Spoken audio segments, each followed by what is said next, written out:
C'est extraordinaire, ça n'a pas toujours été le cas, je vous jure. Il n'y a pas si longtemps, j'étais joué mon spectacle. Je me souviens que c'était mon oncle qui était mon manager à l'époque. Et il m'a trouvé une date à la prison de Fleury-Mérogis. Il m'a dit, t'inquiète pas, je s'occupe du tout, tu s'occupes de rien.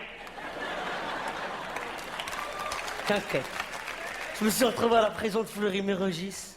Ça m'a fait plaisir de revoir tous mes copains de CM2. Comme si on s'était donné rendez-vous 10 ans après.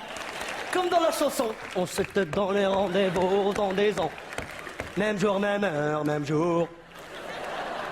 On se retrouvera quand on aura 35 ans. À la prison de Fleury-Mérogis. Et toi, Mahmoud? Qu'est-ce que tu deviens?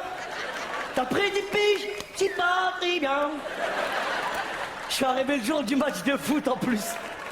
Je me rappelle... Attends.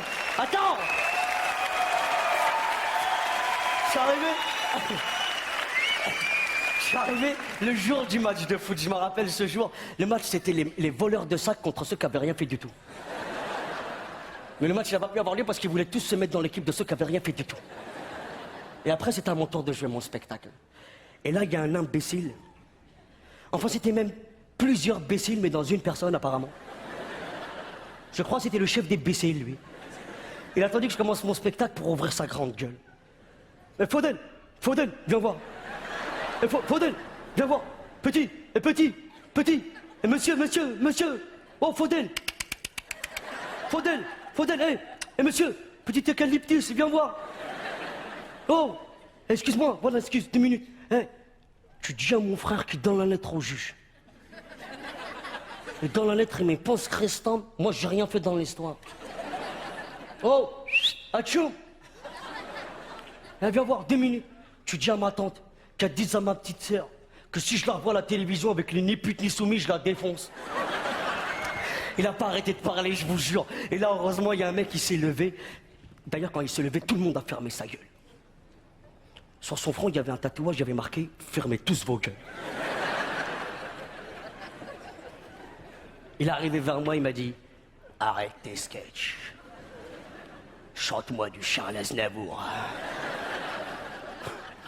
J'ai dit « Moi, je suis comique, je suis pas chanteur. Chante ou je te défonce ta mère. » La bohème,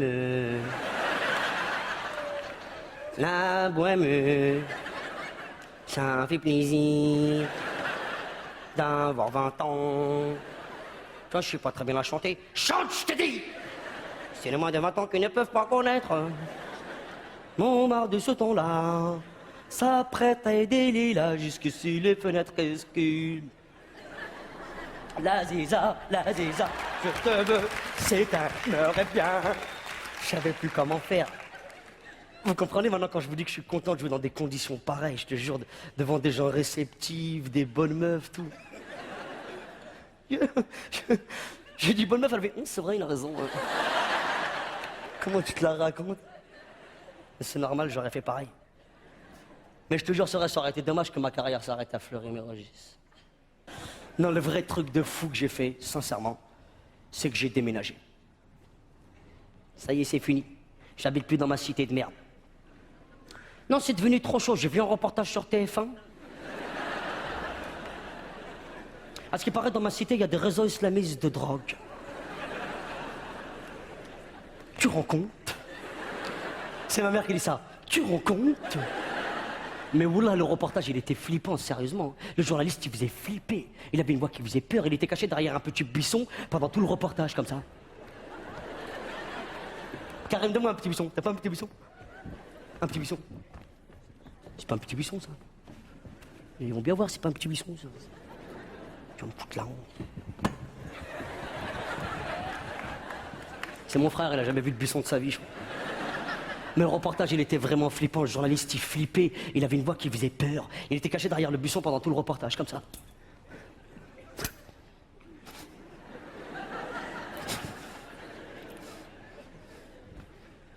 Et dans cette cité anormalement calme, 3 dangereux caïds rôdent. Ils sont obligés de commencer le reportage par cité anormalement calme, dangereux caïds, tout ça. Parce que s'ils commencent le reportage par dans cette cité où tout se passe bien, 3 jeunes jouent à la marelle, les gens ils en ont rien à foutre. Ils passent sur Maïté direct. Et nous retrouvons nos 3 dangereux caïds dans leur marche illicite et dangereuse. Ils se dirigent vers une cabine téléphonique, probablement pour la cambrioler. Tu rends compte? Ah non, il téléphone. Mais c'est certainement pour appeler de dangereux dealers qui leur livreront plusieurs kilos de drogue islamiste. Leur business leur rapporte par jour plus de 12 000 euros. Faut pas croire tout ce qu'on vous raconte sur TF1. 12 000 euros par jour. Si c'était vrai, même Bernadette Chirac elle vendrait du shit. Là, c'est n'importe quoi. J'ai souvent entendu à la télévision, et après cette page de pub, encore plus de jeunes et encore plus de crimes. J'ai compris leur technique, moi, en fait. Ils nous vendent de la peur pour mieux nous vendre du dentifrice derrière. Chérie, regarde qu'est-ce qui se passe à la télévision. C'est des dangereux du Nord qui sont en train de cambrioler quelque chose. Regarde, tu vas voir. Regarde. Attends 2 minutes, il y a la pub. Pas plus. 2 minutes, la pub. Mais il est super, ce dentifrice. Ah, ça c'est sûr, je l'achète. Chérie, tu me feras penser à prendre 2 tonnes d'ustensiles avec de la bombe lacrymogène. C'est à ça qu'ils veulent arriver en vérité. Mais je dis pas qu'il n'y a pas de violence dans les cités non plus. Mais c'est beaucoup moins grave que ce qu'on raconte. Et d'abord, dans ma cité, les jeunes, ils sont pas violents du tout. Ils sont juste pas contents, c'est tout. Et quand ils sont pas contents, c'est vrai, ils mettent des coups de tête, oui. Mais c'est normal, là, c'est logique, franchement. C'est logique parce que on n'arrête pas de leur faire des promesses qui sont jamais tenues aussi. Moi, je me rappelle, ça a commencé avec le petit Papa Noël quand j'étais petit. On lui a écrit 1 milliard de fois, il nous a jamais répondu. Jamais. C'est normal, quand on l'a croisé à Carrefour, on l'a défoncé. Bien sûr. C'est logique. Viens ici. Viens ici, petit papa. Viens ici, Dynamo, viens ici. Ils sont nos parents Rangers. Hein? Où sont nos parents Rangers? J'en ai rien à foutre, moi je suis jusqu'au pôle Nord, moi. Quoi? J'en ai rien à foutre, tu t'appelles Michel, moi, ta gueule. Pareil pour Halloween.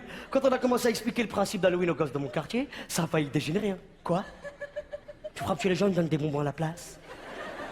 Toutes les 2 secondes, ils venaient frapper chez moi. Ding dong, ding dong.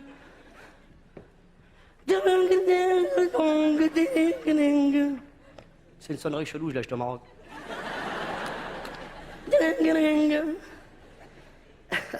Ah, salut les gars. Qu'est-ce que vous faites là? Comment ça qu'on fout là?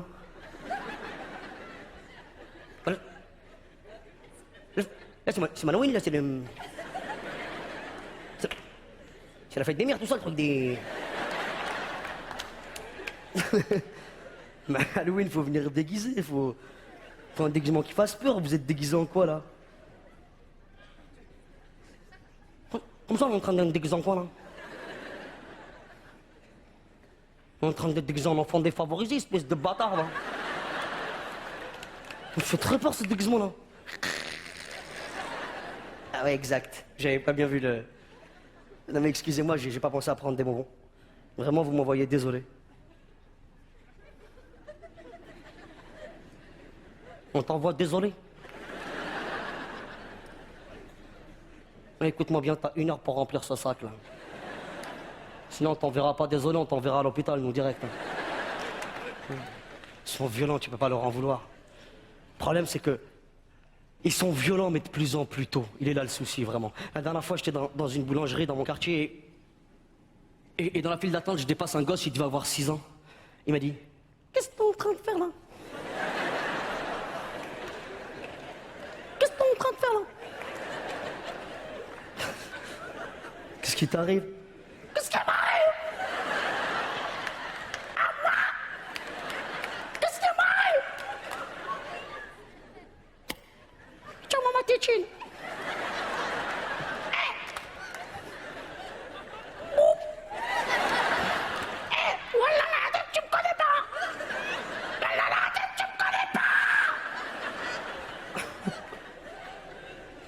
Je te connais pas, mais un conseil revient dans 20 kilos. Je vais te défoncer, moi. Faut pas se laisser faire non plus, franchement. Mais c'est normal qu'ils soient dans cet état-là. Ils sont déboussolés. C'est pas des imbéciles, les gosses de quartier. C'est pour ça qu'ils sont vénères.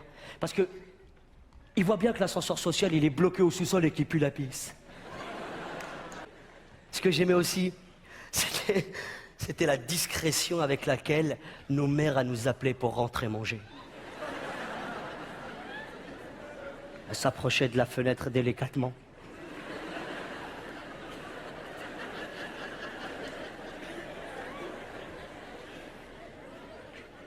Elle l'ouvrait amoureusement. Et elle susurrait.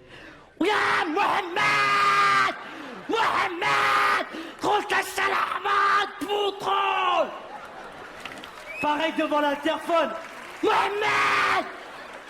Mohamed! Personne lui a jamais dit qu'il était cassé. Il n'y a aucun interphone qui marche dans les cités de toute façon. Et le top du top, vraiment, moi, ce que je kiffais, c'était les bagarres de polochon. Les bagarres de polochon, mon frère, c'était extraordinaire. Et comme on n'avait pas de polochon, et bon, on se lançait des briques. Voilà ta mère, le raté va t'acheter des lunettes. Et puis le top du top, je dois avouer, moi, ce que vraiment, le vrai kiff pour moi, c'était d'attendre le soir. Parce que le soir, je pouvais entendre mes voisins portugais s'engueuler. S'ils s'engueulaient pas, je pouvais pas dormir. C'était ma berceuse. Va te foutre, caralho! Mais va te foutre toi, caralho! Ouais. Mais va te foutre toi le plus, caralho! Bon, caralho! Ouais. Et bah va te foutre! Tous les soirs, et vers les coups de 2h du matin, gratuitement, tu pouvais entendre un petit morceau de Chirher et Miti. Philippe, s'il te plaît, Philippe!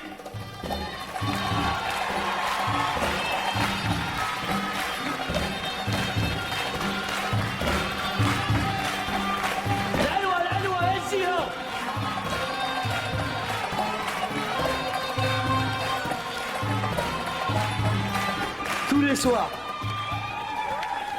Il y a des commanges dans la salle. Et puis, il y avait un truc aussi, c'est que tous les 15 jours, tu pouvais entendre chez mon voisin. Ouais, police. Mais j'ai rien fait, j'étais en train de dormir, moi. Bah tu raconteras ça au juge quand tu seras réveillé, ta gueule. J'ai passé 20 ans dans ma cité. 18 ans à courir. À chaque fois que je voyais un mec courir, je courais, je sais pas pourquoi. Cours, cours! Oh, marde, marde! Cours, je te dis, cours, cours! Oh, marde, je veux de la marde!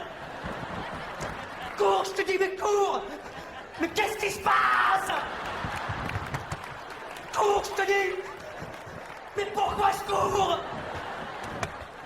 Cours, je te dis! Mais pourquoi tu cours? Mais parce que tu cours! Et moi je cours parce que tu cours! On n'a qu'à arrêter de courir alors!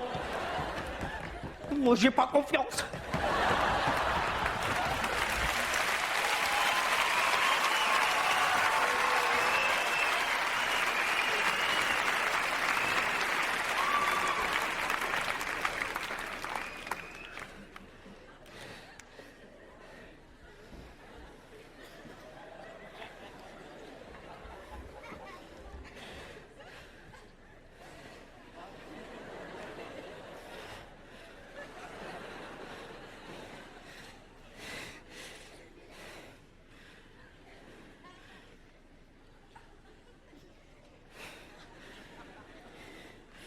Parce que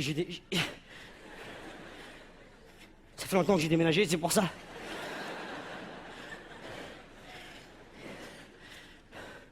Je propose qu'on fasse 1 minute de silence parce que je suis mort là. Dès que je dis qu'il faut légaliser le cannabis, ça fait bravo, bravo. Alors. Quoi, qu'est-ce qu'il y a? J'ai fait une connerie? Qu'est-ce que tu fais?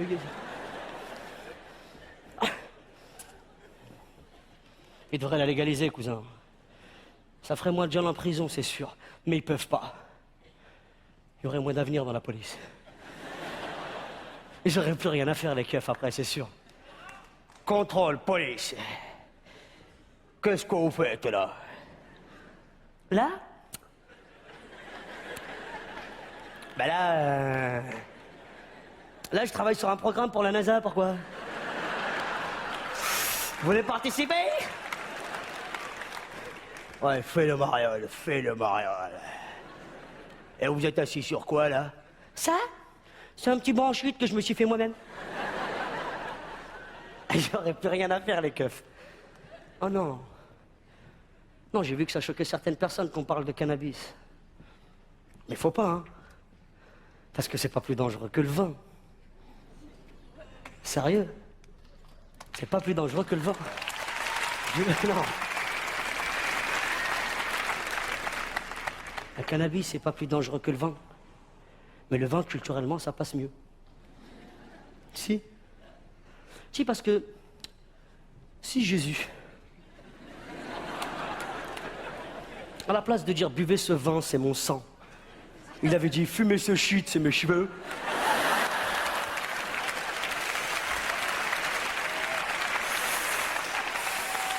Fais tourner Judas. S'il avait dit ça, et ben tous les ans on fêterait le Marocain nouveau. Hein. Un petit gros fouet.